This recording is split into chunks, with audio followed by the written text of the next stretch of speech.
Hello and welcome back for another reading. Let's go ahead and jump in to see what you are meant to hear today.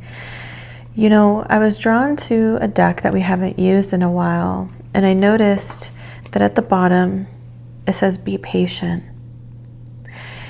And so I wonder if some of you are feeling a sense of like urgency at this time. You know, one of the more recent readings that we've done together, we talked about how this time period, like as we're around the Lion's Gate or we're like within the Lion's Gate portal, it can feel almost like we're not moving and we're not doing anything while we're in this time dilation bubble. But our inner exploration, even though it feels kind of as though we're just sitting in one place, we are moving through this portal.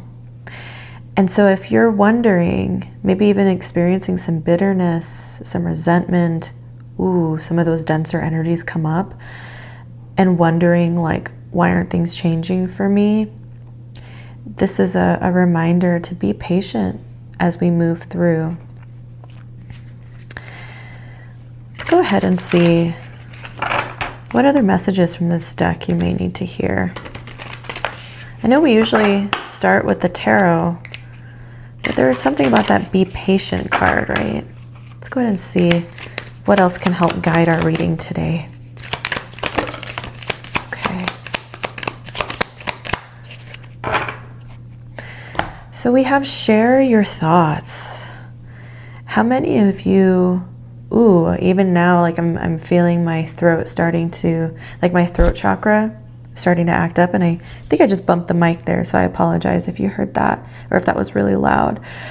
But yeah, wow, there's even something about that, right? Like the throat chakra starting to feel irritation, you know, hitting the microphone, like this device to help deliver a message. There's something about something blocking your ability to access your voice and share what is on your mind. So it feels like your guides are prompting you to reflect on what are the things that you're not saying and what might that be? All right, let's go ahead and jump into the tarot to learn a little bit more. Why might that be?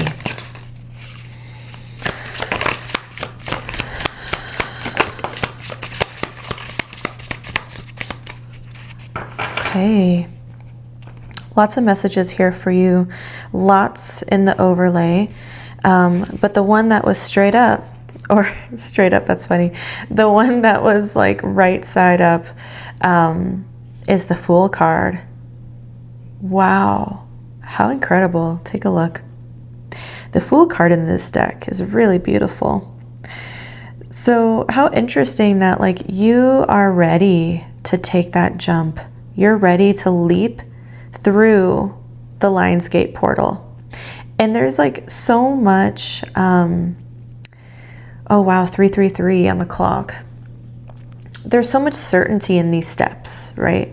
And I know when you think of like for example, the Fool card in the RW deck, you see like a dog trying to warn the person, and they're like la la la, almost like their head is like, or their head is in the clouds. They're not really grounded, they're not here, and they're just kind of like joyfully like, daydreaming and walking. That's kind of the feeling that it gives me.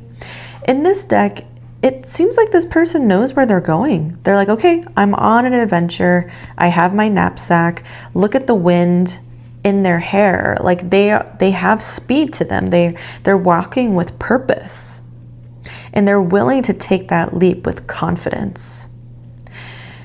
So it feels like your guides are telling you, hey, it's okay to walk through this gate with confidence, even if it feels like there's a lot of uncertainty.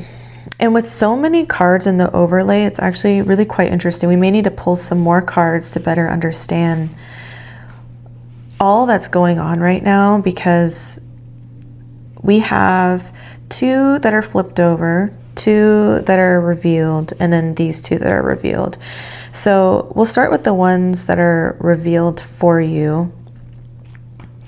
Down here we have the Five of Cups and the Justice card. So things are gonna restore. Wow. Okay. This is actually prompting a memory from part of my dream last night. I was talking with someone and I learned that their life path was number 6.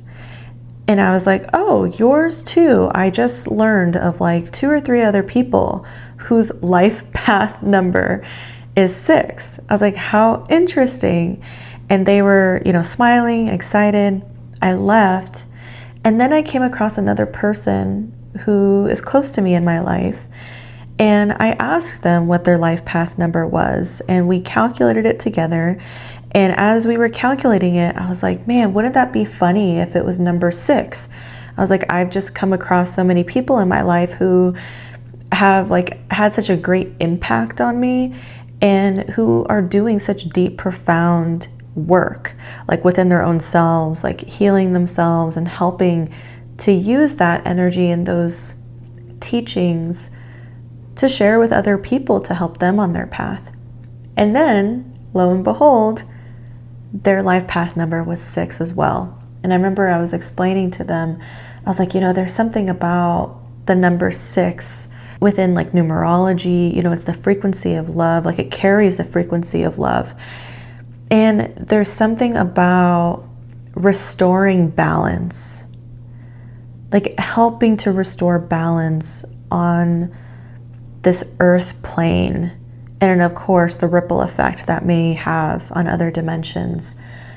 Because there's something about the frequency of love, right? And it's the number 6 is this, when people are really working on their healing and embodying their life path energy, or, the numbers within their chart, or the archetypes that are within their chart, or navigating the placements in their astrological chart too, right? There's something about when we can really embody those energies that we can tap into the purity of it. We can tap into those higher energies related to it, or higher frequencies. And there's something about the embodiment of the number 6 that seems to be really important here, because that helps to restore balance within oneself, between one another, restoring balance on this earthly plane. And like I mentioned earlier, the ripple effects of that. So operating from the heart space, and it's interesting, I'm looking over and I'm also seeing the bottom of this deck here, which says heart opening. So remembering, I know earlier I mentioned, it seems like there's a possibility that some of those densities may be there, some resentment or bitterness or anger, envy, whatever it might be. It's okay to lean into tools or to sources of support and strength to help you at this time. For example, I usually start these readings with clearing it with Reiki. But today I was I'm actually going to draw on the medicine of Mother Gaia, and I used sage. I do a blend of white and black sage because I feel like that can also offer the balance, but also offer me some clues into which is more needed at this time. And I'm looking over and seeing 10, 10, 10 on one of my notes here. I'll tend to keep some notes for myself. I won't show you my huge pile of notes on my desk, but yeah. So there seems to be something really significant about returning back to the heart center and recognizing the way there is by calling on sources of support. And even being drawn to this sensation of always being held by Mother Gaia. And how for so many of us it can be hard to trust. It can be so hard to allow ourselves to receive love, to be held in love, to be carried through our lives in love. It can even be hard to feel like we're worthy of it. but your guides are saying that you are. And that there may have been this closing of the heart space, some of that constricting that was occurring to try to protect yourself. But your guides are inviting you to open. It is okay. And it's interesting too, seeing this lotus here, this pink lotus. It's actually drawing me to this lotus that I saw, like the car, you know, but it was red. And the license plate said Lotus. And that prompted me to reflect on the different colors of the lotus flower and the spiritual significance of that. Like I myself, I have a tattoo where it's supposed to, I don't think I can actually show it on screen because it's like the angle, but it's a person meditating under a willow tree, and it has a lotus flower, and I originally colored it in as red, but over time I've noticed that it's, you know, kind of faded out, and that was something that I actually hoped for that would happen so that I could play with different colors and like continue to fill it in, you know, with different colors and embody that energy for the next chapter in my life, like honoring that as a signal that it's time for the next chapter in my life. And so it makes me wonder about, for you, could the meaning of the red lotus be significant for you at this time? And it could be.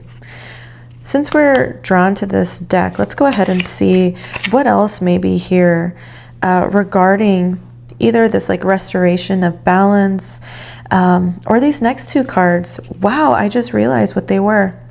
Let me actually share them with you real fast before we reveal the cards that were turned upside down. But you've got two more major arcana. So this makes 3 and 4 major arcana in your spread, which is really wild because there's only 7 cards here. Well, and then plus the Share Your Thoughts oracle that we looked at before. But we have here the High Priestess and the Star. So really inviting you to tap into that inner knowing, you know, connect with your guides, come back to center. And maybe that's why your guides are like inviting you to open up your heart and engage in practices that help you anchor back in that space. Because here with the Star card too, I mean, wow. Oh my gosh. In my meditation, as I was preparing for this reading, I do this ritual, this visualization of coming to the shore of consciousness and stepping into the stream of light in which I'm called to step into, to channel the messages that are there for you all in this transmission. And I remember today, as I entered the shore of consciousness, there were so many bright stars, so many more than typical. And that's what this reminds me of. And so, you know, with the Star card, that's usually kind of like that hope after difficulty, after challenges. And so this feels like your guides are saying, like, trust in your guides, trust in your path. Recognize that you're not doing this alone. No matter how much it might feel like you're alone, you're not. You're not alone. So open up the conversation, lean in and engage with those on your spirit team as well as those on the earthly plane with you.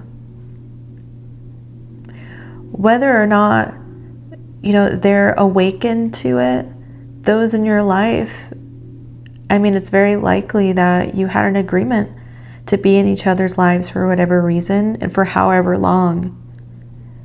And so taking a step back, stripping down this reality and remembering why you're here, remembering what this is. Come into that place of disillusionment. This feels really powerful.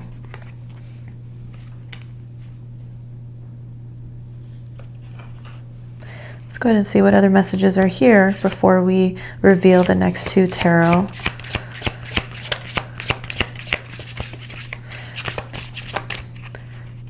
What can help them with this guidance, guides,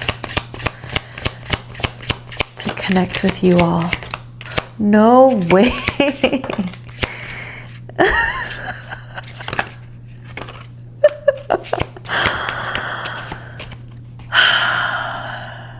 Wow. This is why we shuffle on camera. And this is, you know what that first card was? Patience. Patience. The second time in a different oracle deck that you got patience. And look at how this person is sitting and looking through this door. It looks like the end of a portal, doesn't it? Or maybe just the portal itself. I mean, is there a beginning and end? I don't know. But it looks like a portal. So your guides are inviting you, reminding you, asking you, please be patient.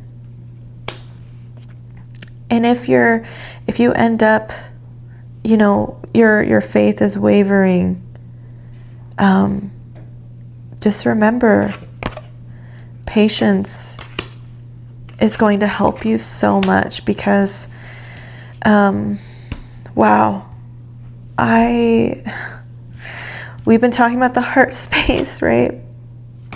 I feel like I'm about to cry. I just feel so overwhelmed with, like, I can't describe this feeling and this sensation. Look at how clearly your guides are talking to you. We were talking about how important it is to come back to the heart space, to align back there, to open your heart. And here's love. And there's also gratitude here.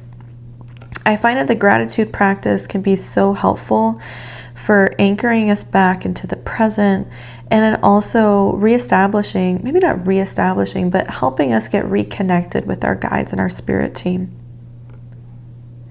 It's funny, I was talking with a client the other day about a golden cord as like our connection with the higher source, or whoever we believe in, and how no matter how much we go through, no matter how much rubble there is, darkness, murkiness, that golden cord continues to be there, and that is our lifeline. That's our connection.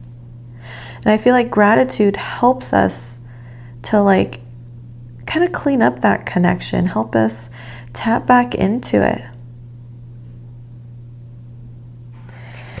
And there's something really interesting too about this last card that came out, just opportunity. So could it be that tapping into love will allow to make way for opportunity to come in? Or could it be that the opportunity that's coming in is more love? It makes me think of abundance in the many forms that it comes in. Love is one of those things that there can be an absolute abundance of. And I'm being drawn to this teaching that was offered by another creatrix on this platform. Her name is Rosology. And in one of her readings, she offered this reminder that abundance isn't just enough. Abundance isn't like, okay, I just got it, or I just barely got there, or, that I will get this, like whatever you're needing, right? Whether it's like money or a relationship or affection, work, whatever that is. But abundance is, now I'm starting to hear a ringing in my ear. Abundance is an overflow.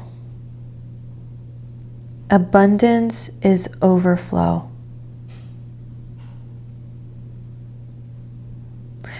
And so this feels like, to me, if we can tap in to the abundance of love that is here already, that will help to unlock this next thing that's wanting to come in. Whatever it is that you're wishing for, it's right there.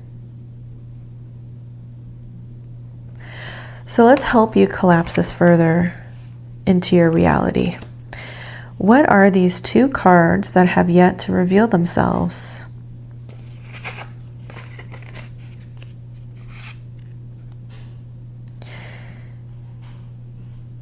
Interesting. Okay, you have the 2 of Cups and the 5 of Swords. And I say interesting because you already had the 5 of Cups come out. The 5 of Cups, when I looked at it, I thought of the 5 of Swords. And I just looked down and realized, I was like, oh, that's the 5 of Cups. But they seem to be related. And what's interesting too is that both of these cards were on the left-hand side. So meaning the direction, right? So this is kind of more in the past or in the present. And in your next steps, there are the High Priestess and the Star. And the way that this was laying down was that the Star came after the 5 of Swords, and the High Priestess came after this 2 of Cups. So there's something about navigating betrayal, and maybe this is an invitation for you all to examine what past pains are you bringing into your new relationships? What in the past are you taking into the now?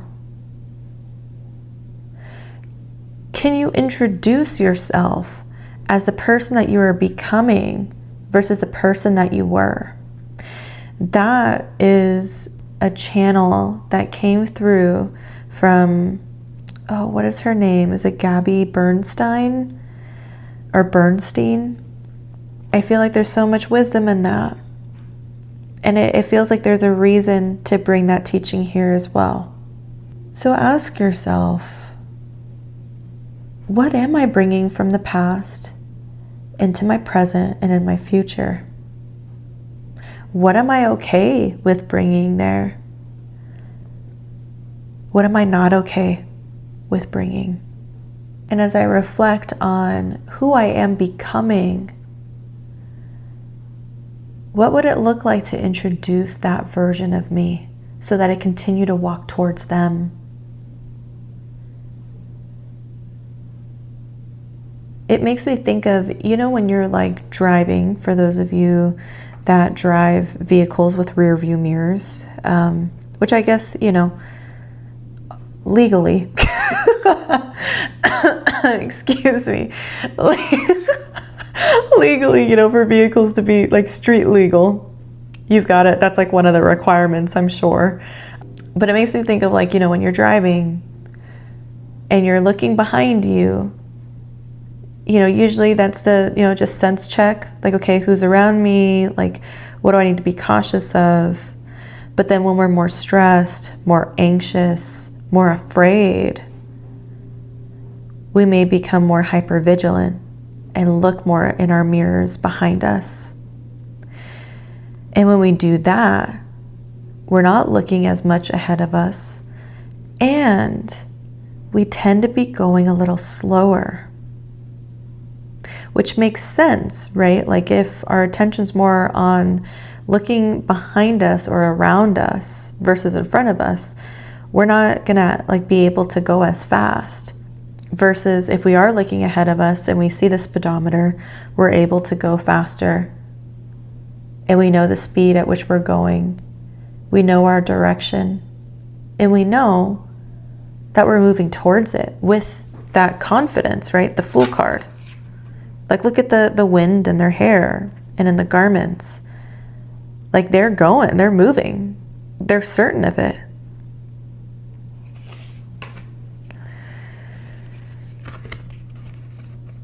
So what have you been looking at in your rearview mirror? And how might that be impacting the blessings that are coming in for you now? Wow.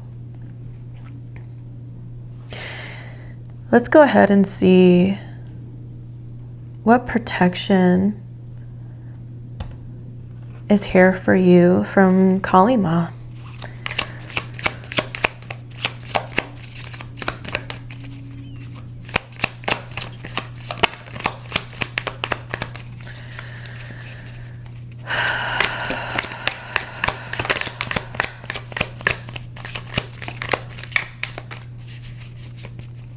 Okay.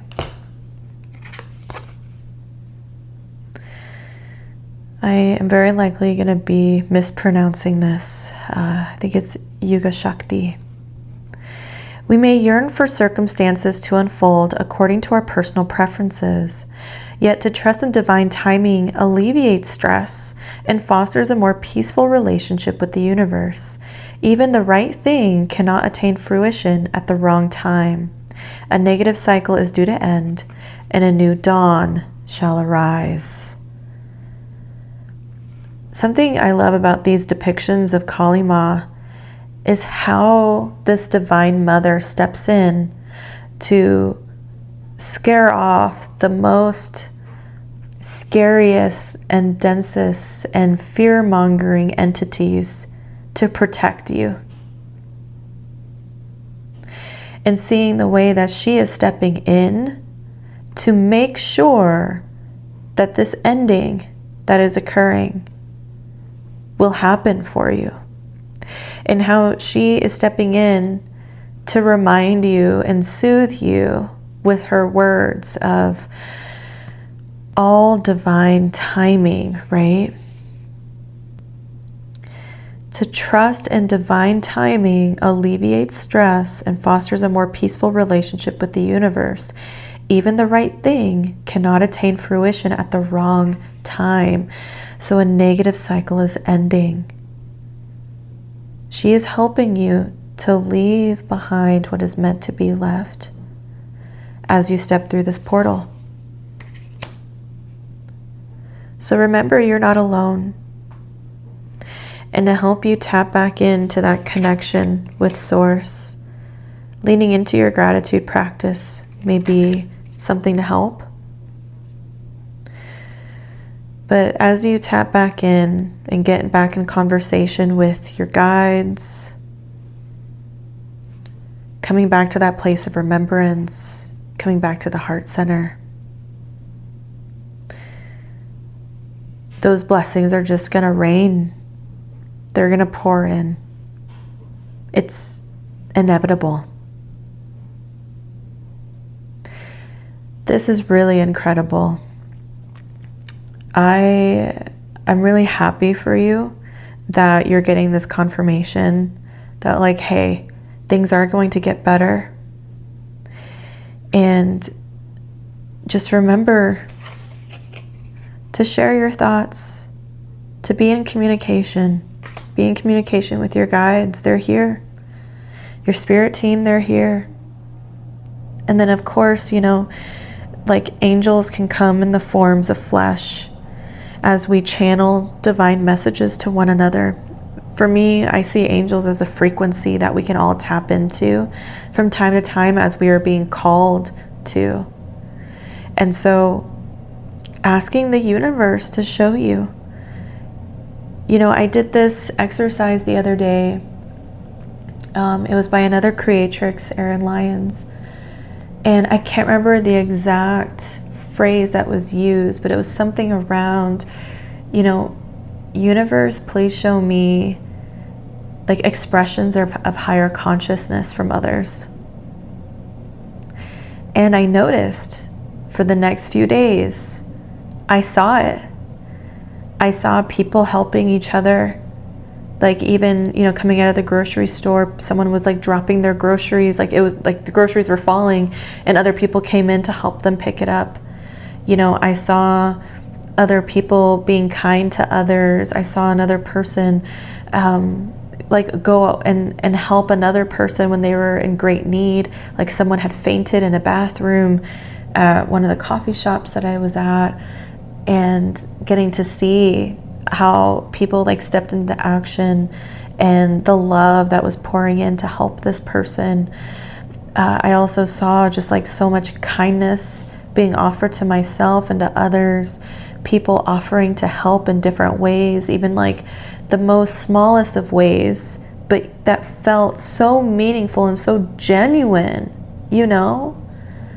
And so this could be a good opportunity for yourself to, you know, engage in some type of exercise like that too.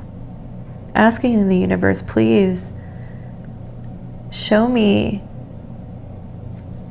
and, you know, fill in the blank. But yeah, I keep getting drawn to this gratitude card, and how there's this like orb, this clearing here, this clarity of mind.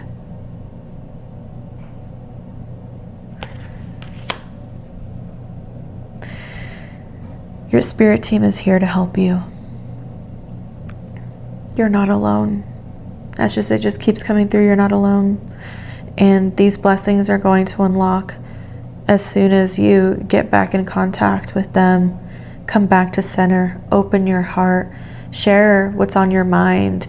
And, you know, I'm even being drawn to, since Kalima came out in our reading today, there's this exercise that I've done with her that's helped in the past, where I was really allowing myself to feel into the densities that were there. I worked to try to concentrate them into an area, and for me it was like in my chest area. And then as I was talking with her, I asked her, can you please receive these? Can you please take these from me and help to transmute them? And I visualized that density leaving my chest and going towards her as she was receiving it and metabolizing it for me. And after that exercise, you know, engaging in like some deep breathing and releasing that, I felt the lightness. And so if you're feeling any of these densities, just know that there are ways that you can call in support to help you. You can even call that from yourself if you want to do an exercise of calling back energy from like different dimensions, you know, different parts of your life or different times of your life. You can call on your highest self, or your higher self, I should say, and ask them for guidance. Talk with them about what you're going through. But don't leave all of this inside. You know, this is also bringing me to 3313 on the clock. This is also bringing me to the importance of alignment, not just for manifestation purposes, and, you know, not just for like living our purpose on purpose, but also because of the way disease may show up, right? Like dis-ease within the body. Oftentimes, like when we're not in alignment, we'll get informed in different ways, whether that's like, you know, through external events that are happening. You know, even if you tap into like your human design chart, like for myself being a generator, you know, and with like a sacral authority, frustration is a sign to me that like things aren't in alignment.